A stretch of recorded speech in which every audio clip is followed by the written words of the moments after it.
inflammation is not inherently a bad thing. Like, it is made in our body to have certain physiological aspects that's for good, but it's out of control is when we start having the issues and we start having these diseases that stem from too much inflammation.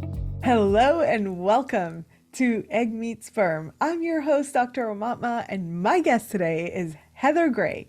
She is a functional diagnostic nutrition practitioner, and she found this work after 27 years of undiagnosed Lyme disease, celiac disease, Hashimoto's, and endometriosis.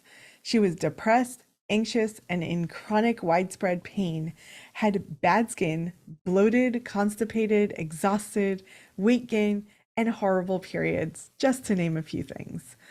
She set out on a path to healing, has now lost over 100 pounds, her pain has lessened, no more suicidal thoughts, and has all-day energy. She now has a practice where she teaches others how to take care of themselves and get the inflammation off their body and their brains.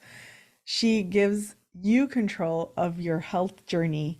She teaches you to destroy brain fog, moodiness, chronic inflammation, and pain.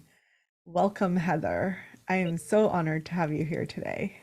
And it's been a little while since we've both been talking about this and have tried it back and forth. So I'm so glad that we're making it happen. And then pretty soon I get to have you on my show, and we're just going to have so much fun. Yes, absolutely. So you have had quite a journey with healing, health, and gosh, like I'm so glad that you're not in chronic pain and have energy and all of the things that have turned around. Yes. But I know that some of your journey was wrought with dealing with fertility issues on top of all the chronic things that you were dealing with. Can you share a little bit about what that journey was like for you? I always felt kind of bad because the two times that I was pregnant, I was never one of those that actually wanted to have kids ever. And so I always felt bad because I know that there's people out there who try and try and try and try. And so I got pregnant twice, and the first time I miscarried. And it was horrible because I had just gotten to a place where I was accepting of this and actually kind of looking forward to it. And I went in for our first sonogram appointment and listening for the heartbeat. And I was by myself. I didn't think anything of it. Told my husband, ex-husband at the time, or ex-husband now, told him not to worry about taking time off of work, that I did, it was just supposed to be like a normal checkup. Like, I didn't think anything of it. I didn't realize that I was going to go in there and not hear my baby's heartbeat, right, and be by myself. And it's not something I talk about a whole lot. So how funny. I know. But yeah, so that kind of led to so I ended up having a DNC done because it had, they think that it had been gone for a while and my body wasn't expelling it. So I had to have a DNC done, which was a traumatic event all on its own. And then about 6 months later, I got pregnant again by accident. I was just getting ready to actually start taking the pill again, and thought I better do a test before I start taking the pill, just for shits and grins. And sure enough, I was pregnant. I was like, what?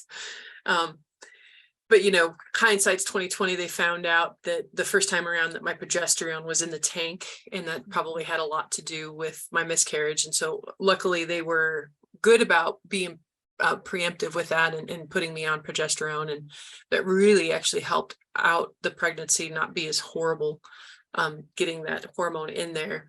But then I also found out years and years and years later that I had cavitations.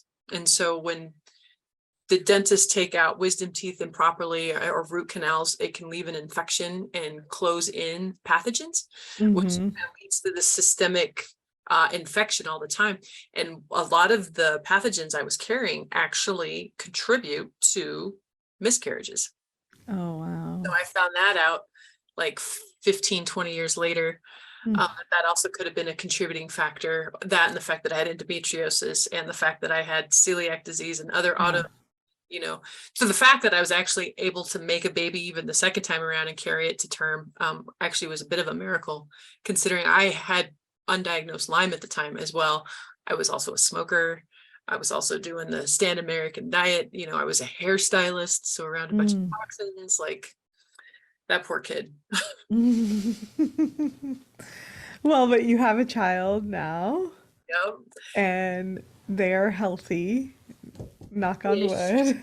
Ish. He's he's celiac as well. We actually got that diagnosed when he was like 2 years old. His belly was so distended, like a pregnant person's, the muscles actually separate. Mm, So wow. he's had his own little journey with health issues. But yes, for the most part, he's actually doing really well. And very grateful to have him. Mm. Mm. What a journey. Like I don't even have the words to express like you have just been through so much. Um, but I think what's really powerful is that you've taken your journey and really like um, not only helped yourself through it, but are helping other people through it. So, um, can you share a little bit about? I know Lyme is kind of your specialty, and you were diagnosed with this while you were when you were pregnant, right? I was diagnosed when my kid was 9. Oh, Yeah, okay. So it was a lot later. yeah, a lot later. Interesting. Lot. Okay. Um, so Lyme, kind of the autoimmune things. Let's talk a little bit about how those things affect health, but then also are like such an impact on fertility as well. Yeah, for sure. Um, Geez, that's such a big can of worms. I'm like, where do we open it up at? So Lyme is a spiral shaped bacteria that can invade any tissue, any organ, any system in the body and systematically start shutting things down and causing issues. Lyme also typically has a tendency to come with little buddies, what we call co-infections, other viruses, protozoa, bacteria that also kind of work systematically with Lyme to shut things down. The life cycle of Lyme and typical bacteria typically isn't to kill us, right? It needs a healthy host to continue. So if we're dead, right, it's defeated its purpose. What's happened in our society now is that we've got this fast-paced, toxic, inflammatory lifestyle, which is allowing these critters to be more virulent than they typically would be, right? We've evolved with Lyme disease. I mean, they found a guy in the Alps, a mummy in the Alps, frozen in the Alps, like 5,000 years old, found out he had Lyme in his system. Mm. So we have coexisted with this bacteria for thousands of years. And typically back then, people weren't dying from Lyme. They were dying with Lyme, so I think a lot of it has to do with like lifestyle, right? Toxic burden. A lot of it has to do with genetics. I mean, there's so many, foundations of health that aren't there these days. And I think that's why, the boogeyman, like certain viruses and things like Lyme and autoimmune diseases are just on the rampage. Like people are collecting autoimmune diseases like trading cards, and they're not even thinking twice of like stepping back and going, okay, this isn't right. Like what's going on here? Like nobody's questioning it. It took me to get 3 before I took a step back and going, okay, might be a punked, like what's going on here, and how do I reverse this? Doctor said you can't reverse it. You're going to take Mhm. biological and be on this pill, for the rest of your life. And I'm kind of like, flag on the play. No, I don't accept that. Like, and I started digging deeper. And, so all that stuff absolutely affects fertility, because if our body is stuck in fight or flight, right? If it's stuck and our nervous system is trashed and we're sick, when you're in fight or flight, what is your body trying to do, right? Get away from the tiger. It's not Mhm. worried about having sex. It's not worried about making a baby. It's not worried about digesting your food. So a lot of these triggers that are kind of stuck in our nervous system these days are also a huge contributing factor, I found, to a lot of these health issues. And then also fertility, because again, if we're stuck in fight or flight, our body is fighting things off, we're inflamed, we're malnourished, right? It's no wonder that we're having so many issues with fertility issues. And that's just on the mom side. Like so many other issues too on the dad side, and with toxins and inflammation, and it's crazy. It's crazy how far we've gotten off track. Yeah, And it's a no wonder that we're having so many fertility issues these days. absolutely. I totally agree. I feel like it's such a systemic problem, and there there are like very easeful solutions. It's just that they require such a big shift that they're not popular, right? No, Like, not popular, not sexy. Like yeah, I've been pitching my story to this magazine, and they were like, "What's the one thing? What's the one thing?" I'm like, I don't know if if I can there go was up there just and the tell one thing. people a one thing. Like that feels irresponsible. But I get what they're trying to do, and I might try to play ball, Hmm. because it's a good place to get a reach. And if one Yeah, person can hear me, then it might be worth it. yeah. No, it is frustrating because people want that quick fix. They want the treatment. They want to do this expensive, fancy, whatever. And, really, let's start with diet. Hmm. What do you put in your mouth every day? And how are you Hmm. sleeping? And are you pooping daily? Those types of things. But that's, like I said, that's not the sexy stuff. Yeah. Yeah. And so like inflammation is a interesting word because I feel like it's getting a lot of popularity. So I'm curious from your perspective if there are some signs and symptoms or things that people can observe in their own bodies that might be indicators of like, hey, there might be this underlying thing that's going on in your body that you're not necessarily paying attention to that is likely to domino into bigger and bigger and bigger problems. I'm curious if you have any insights on that because I feel like that's the first step is having people be like, oh shit, that's me. Or oh shit, like I have those symptoms. Um, so yeah, any light you can shed there. Absolutely. So inflammation, and don't get me wrong, inflammation is not inherently a bad thing. Like it is made in our body to have certain physiological Yeah. aspects that's for good. But Yeah. it's out of control is when we start having the issues and we start having these diseases that stem from too much inflammation. And so the funny part, it's kind of a double-edged sword on when you asked about what symptoms can a person tie to, because that would mean that a person could actually be in tune with what that feels like.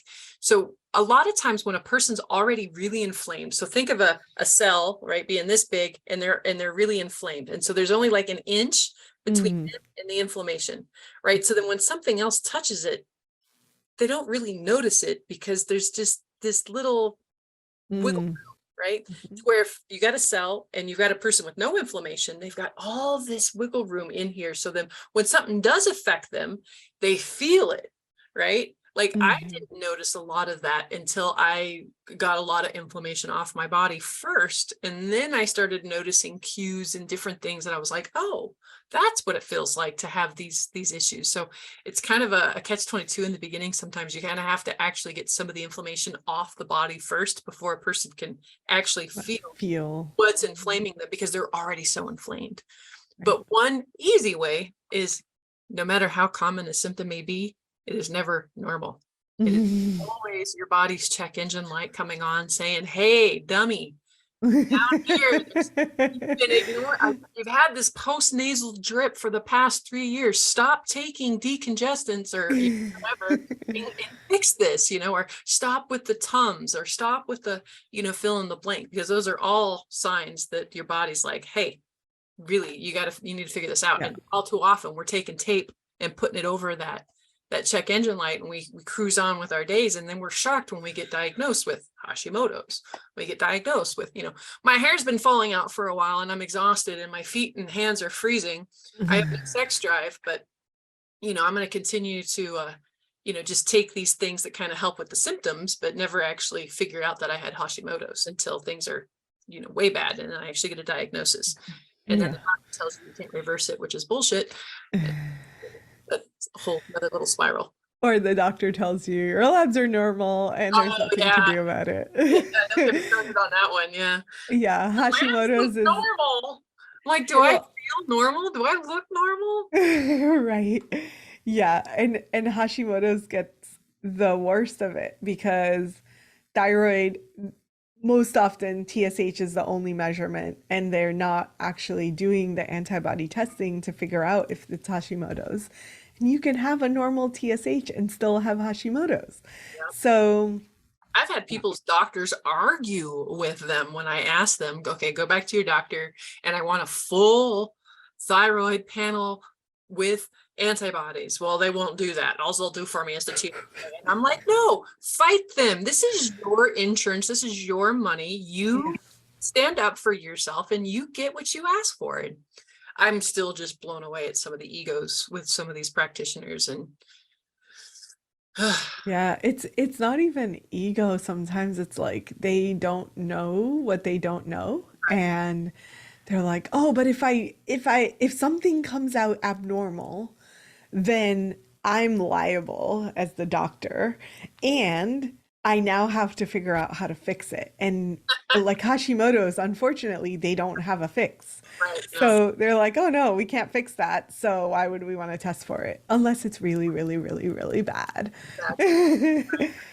So it's more like fear-based medicine in a lot of ways is like I just want to like not Really, have the responsibility, right? And it's like I try to have more compassion because we can it's really easy to be like, "Well, my doctor." But well, thank you for bringing that in. You're absolutely right.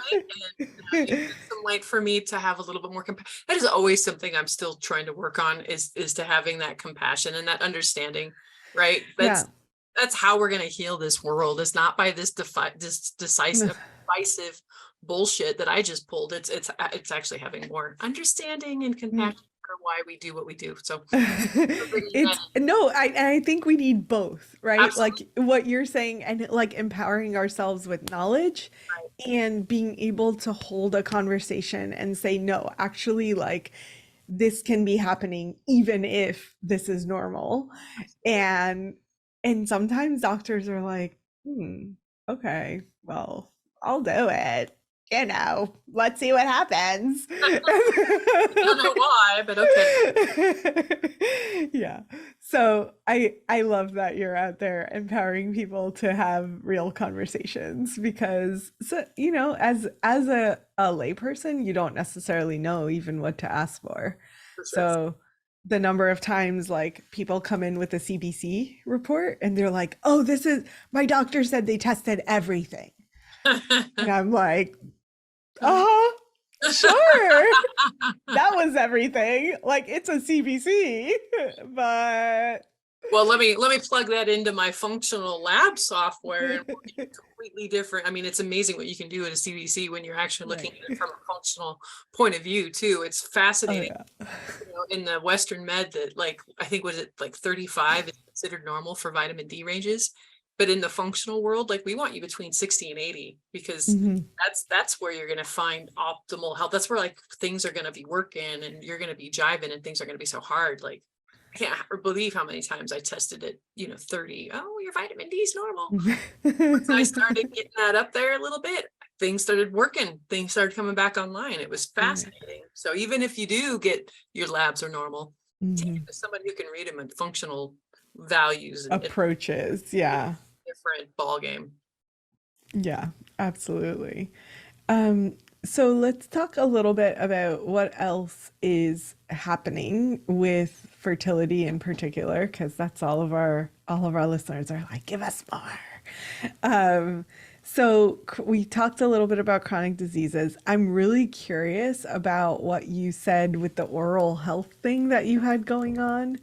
I'm like fascinated by oral health in particular because all So these like hidden micro things that are happening. So just yeah, like tell us all the things.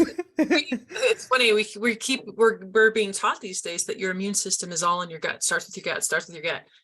Starts with your mouth. There's a microbiome in here, and God, there's research out there showing now that people who use mouthwash have like 60% increase in high blood pressure issues, like that when you start Mm. messing with this microbiome, it actually starts messing with everything else in your body.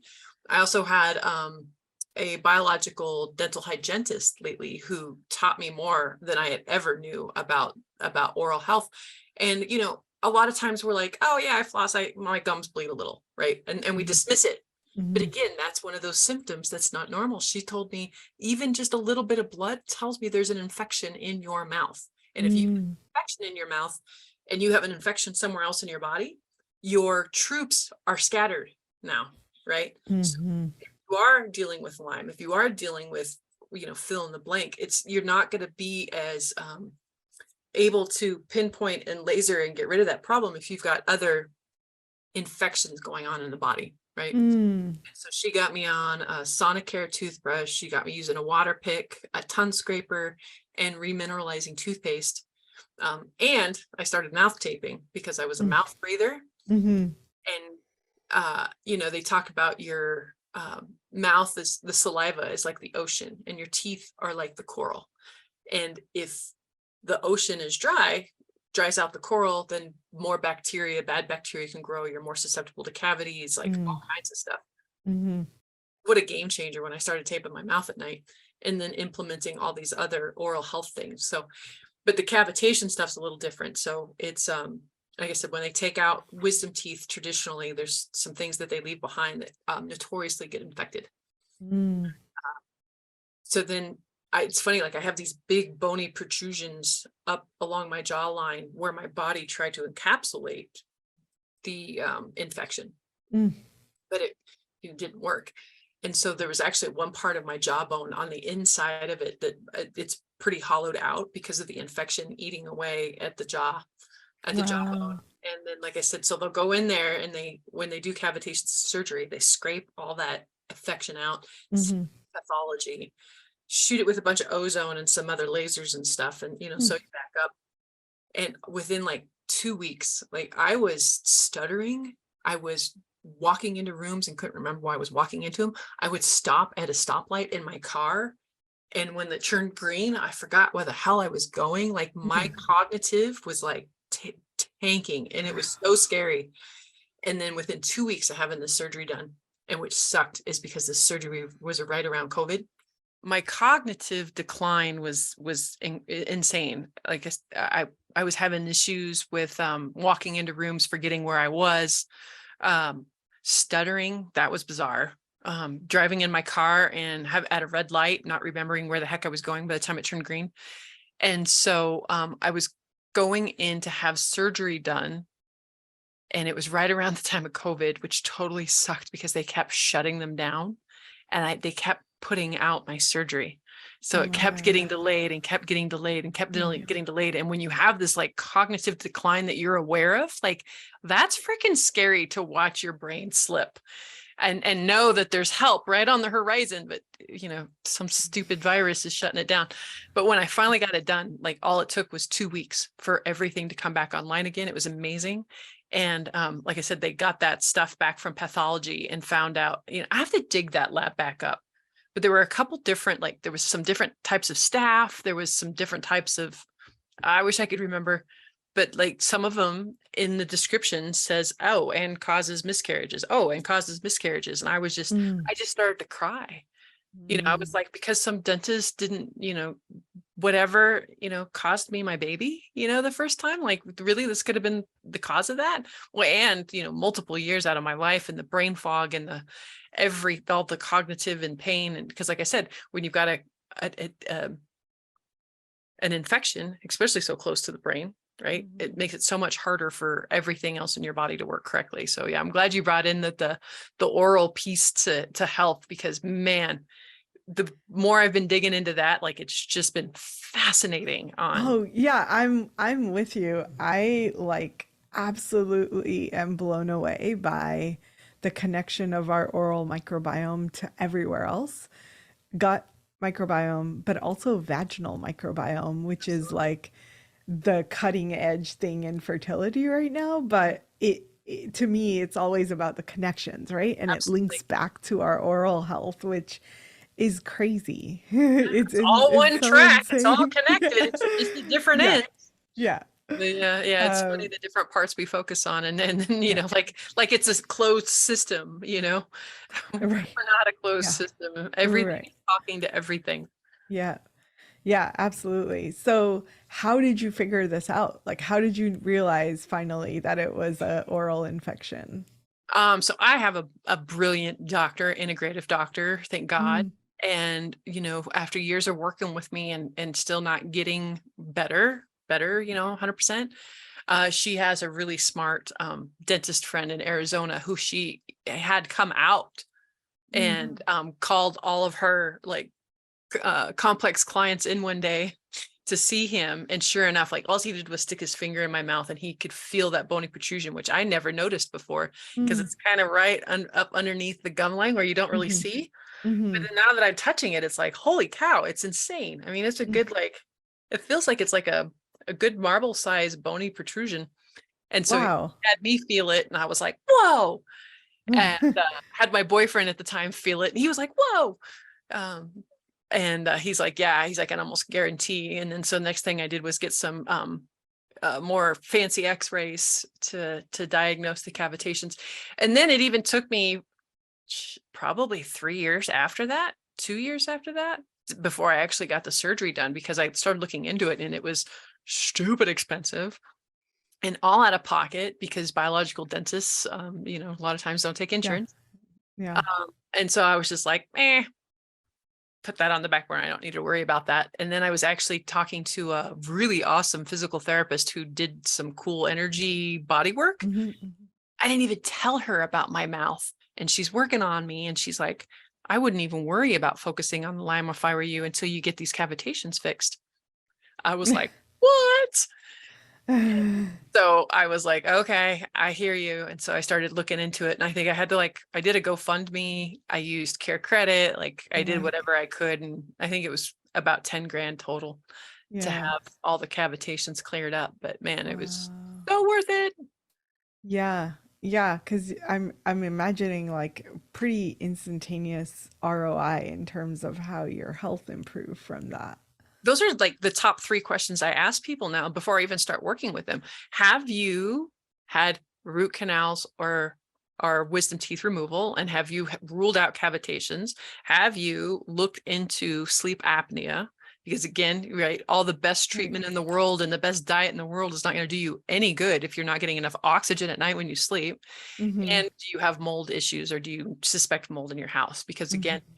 mold is insidious for causing systemic inflammation, brain Mm-hmm. fog, all kinds of issues. And if you're, I love this. One doctor told me the analogy if it's like brushing your teeth while eating Oreos. That if you're living in mold and you're trying to treat it, but you're still living in it, right? Like you have to, that's another huge barrier to health. That if you're living in mold and you've got the genetics that make you not able to detox it properly, that's going to be a huge barrier to Mm-hmm. health. And so, yeah, some definitely issues to look into. And I think that goes the same with like anything, fertility, a lot of that stuff. If these areas aren't working properly, it's going to affect all these little areas, fill in the blank, whether it's Lyme or fertility or autoimmune or mental health. Like, Yeah. Yeah, and essentially like any health dis disorganization, it's not optimal. It's not like things are happening on a deeper level that we don't realize. All of that is going to affect fertility. Because, like you said in the beginning, like if you're in fight or flight and having some sort of ill in the body, I'm trying not to call it a disease because sometimes it's not even a right, diagnosable disease. right. It's just like ill, you don't feel well, something's happening under the surface, you're not sure what it is. All of that is enough to put your body into fight or flight. So the instant that you're in that mode, forget it. Like your body's like, I can run Right, or I can make babies. I can't do both at the same time because we can't have sex while we're running. right, exactly. Simple. So yeah, Absolutely. it's so important. Yeah, So it let's, dials down to cellular wellness because you were trying to stay yeah. away from, the disease model, which is what kind of keeps us stuck sometimes.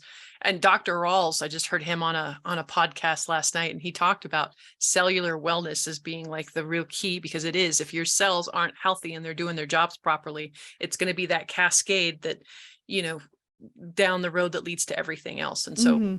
I love how he said we have to get out of this kind of disease model, because that's what's keeping people stuck, and they want that diagnosis, and, well, this diagnosis gets treated this way. No, let's look at it at a cellular level, right? Let's look at it as Yeah. cellular wellness, and what is it going to take to get you better. Yeah. Yeah. Absolutely. So well said. In terms of our mental health, or not, mental health is like such a buzzword these days, but like our nervous system health, Right. and like being in this fight or flight state. Can we talk a little bit about that and the impact that that has on healing or making it harder to heal? Oh, absolutely. I mean, that was part of the reason why I kept relapsing. Is because especially being a functional practitioner, I was great at taking a supplement. I was great at dialing in my diet. Like, you gave me a protocol and I nailed it, but I never looked into the trauma that was hidden in my nervous system, whether it be big T trauma from like divorce or military or a death in the family, childhood trauma, and chronic illness. Like, chronic illness and toxins act as a big T trauma in your nervous system as well. And so I never, ever, ever looked into any of these things before. And then I kept relapsing. And then finally, it was about 2 years ago, I'm back to being overweight again. I'm back to being reactive again. I'm back to being angry again. And my husband now, thank God, bless him, I love you, but I'm not going to stay married to an angry person. Right? Like, whatever it takes, I will help you, but I can't do this anymore. And Mm. it's kind of what helped me pull my head out of my butt and go, okay, I need to start digging again. And, that's when so it was funny. I started off by going on the keto diet, because you talk about buzzwords, keto, big time buzz. So I go Mhm. on keto, which I found out later from my genetic testing, the keto is horrible for me because I don't process saturated fats well. But I started gaining more weight, and I was more inflamed and more Oh my depressed God. on keto. And so I'm like, all right, I'm going to go back to my roots. I'm going to go back to my functional ways and put my money where my mouth was. And I tested for food sensitivities. I tested my gut function. I looked deeper into my genetics. I looked more into my detox pathways, and sure enough, I was also reacting to olives, almonds, and coconuts, and what's like the basis of Keto. keto, almonds, olives, and coconut. That was a no wonder. And then, like I said, then I found out I don't process saturated fats that well. Right. So, inflammation is what, Jesus, I was diagnosed bipolar. I was diagnosed depressant. You think about it. My first suicide attempt when I was 15, and then my second was when I was 19. So I've been on every kind of possible drug you could possibly imagine, just masking the symptoms. Again, nobody ever digging deeper on why the 15-year-old was trying to kill herself, right? Mm-hmm. So brain inflammation, these chronic illnesses, alcohol, mold, anything that causes inflammation on your body causes inflammation on your brain. Same thing with a leaky gut. You've heard the term leaky gut. That's a big buzzword. Well, if you got a leaky gut, you also have a leaky brain, because the two are connected. And And so, you have a leaky vagina yeah, and uterus. So, yes, it is all absolutely, literally connected. absolutely. Hence my endometriosis, absolutely. Yeah. So, God, I want to get the word like crazy out of the dictionary, because it's so detrimental once a person gets called crazy, or if they have a Mm. moment and they act crazy. I want to say something like, your brain inflammation is showing, Heather, your brain inflammation is showing, I used to get called crazy, and then once you get called that it sticks with you for the rest of your life. Like, everything you do is crazy. It's like people are always looking at you to do the next crazy thing. Like, it's horrible. And it was all reversible. Mhm. I don't have those issues with my mood anymore. I don't have those issues with depression and anxiety like I used to. Can it come back if I start eating the wrong inflammatory foods, or if I get around people with too much perfume, or, my toxic bucket gets overloaded again? Absolutely. And so it's been a very diligent lifestyle choice now that I've made to live this clean way, because I have my brain, I Yeah. have my body, right? Like, things are working. Yeah. And you want to like sustain that for a long Absolutely. time. Because that's the other thing people are thinking that is normal. The dementia and Alzheimer's is just a part of growing old. Yeah. No, people, Yeah. it's not. It's not. Yeah. It's another inflammatory process from our crazy ass lifestyle, and it absolutely can be avoided. Yeah. Yeah. Well, thank you so much for joining us today. This has been like such a beautiful weaving of your own personal journey and all of the things that you've learned along the way that are so crucial to supporting other people, the people that you support, the people that are listening in today who are like, why can't I figure out my fertility stuff? Here you go. Like, these are some gems that you can take with you, and make sure to tune in for the rest of the week so you can hear Heather's amazing tips and things that you can apply into your life and do them now, do them well, so that you can catapult your health and your fertility to the next level. Thank you so much for joining us. We will have ways to connect with you, Heather, in the show notes. But can you just share real briefly, like, where is the best place for people to find you? Easiest spot is the limeboss.com. Super easy. And you get a free bonus of a cooking series, a real cooking for real life, right? Because Oh, that's cool. foundational. That's where you got to start off. If you're not putting the right fuel into Mhm. the tank, you're not going to have the energy, the fertility, the anything, and it's going to lead to inflammation. So Yeah. start there. Absolutely. I love that. Thank you so much. We will include that in the show notes. And we're so excited and grateful that you chose to spend your time with us today. This has been amazing, and like so many pieces that I feel like people are probably connecting the dots on. So thanks for sharing all of your wisdom. Thanks for having me.